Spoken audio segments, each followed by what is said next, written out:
Greetings, everybody, and welcome back to my page, The Author's Forge.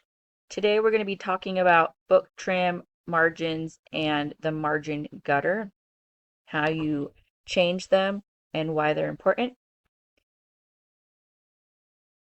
I know some of it sounds a little technical, but I promise it's really simple, and getting them right at the beginning before you get too far into your book can actually save you some time later on, or you can do it at the end. It is totally up to you.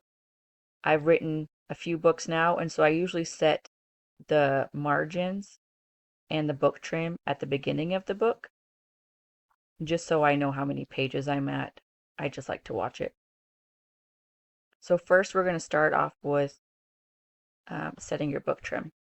Just jump right in to our school manuscript that we created for these videos.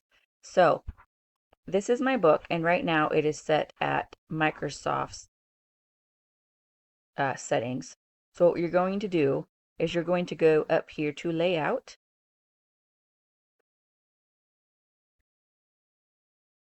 and we're going to go to Margins. Before we go in there, I do want to point something out real quick. Down here is your page numbers. So we're on page 9 of 66. So it says there's 66 pages right now, and you will see how that changes once we change the trim size. So we're going to go up here to Margins. We're going to scroll down to this Custom Margins screen. This is the screen here. So as you can see, I have the margin set at 0.5, but I want to change the paper size, which is the trim size. I'm going to change mine to a 9x6. So I'm just going to simply click on this.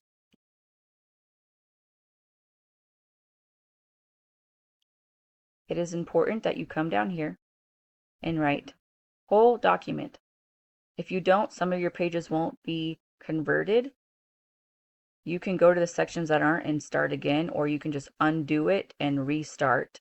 I usually start from the top of my book, but whole document, and hit OK.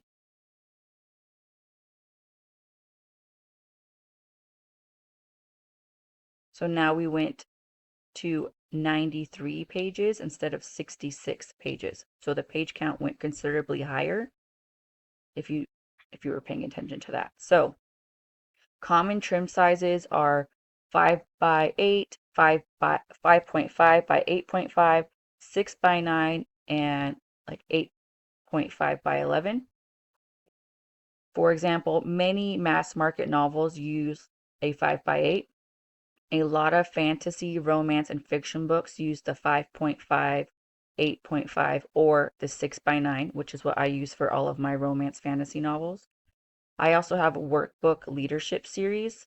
My workbooks are an 8.5 by 11 because they're a workbook and people write in them.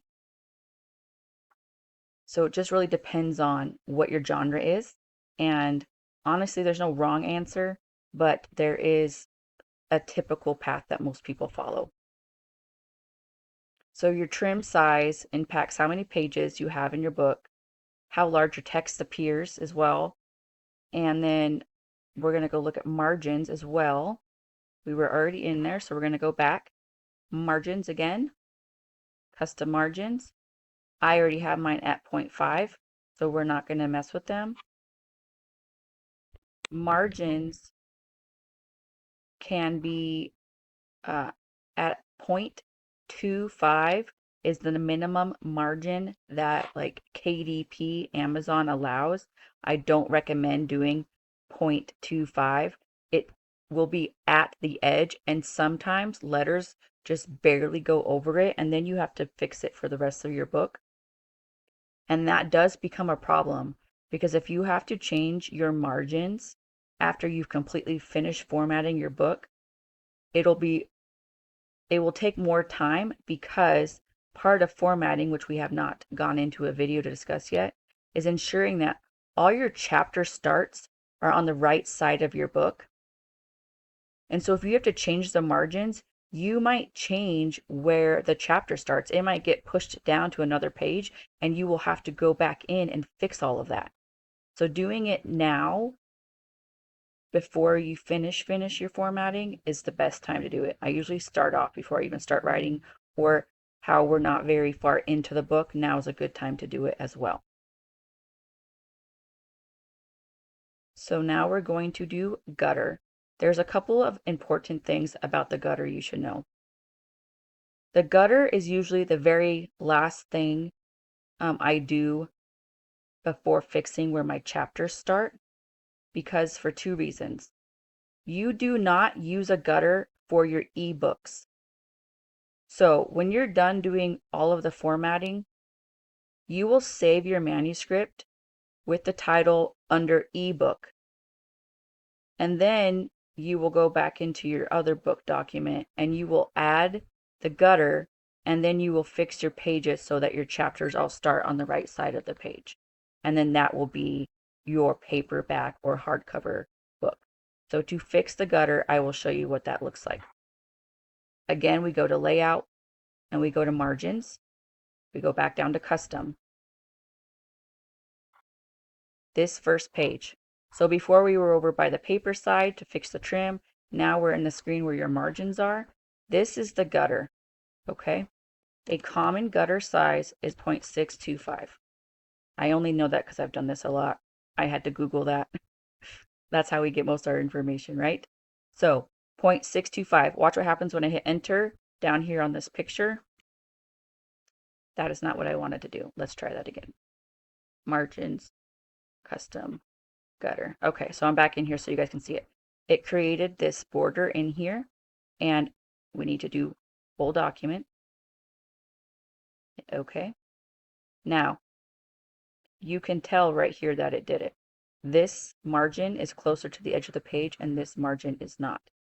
The gutter is the centerfold of your book, so it's really important that you have the gutter so that when they print your book, it does not cut off your words. So, we discussed what trim size is, why it matters, how margins affect readability, and why gutter margins are essential for printed books. These settings may not be the most exciting part of publishing, but they create the foundation for a professional looking book. In the future lessons, we'll continue building on these formatting skills so you can prepare manuscripts that are truly ready for publication. So thanks for watching, and I will see you guys in the next lesson.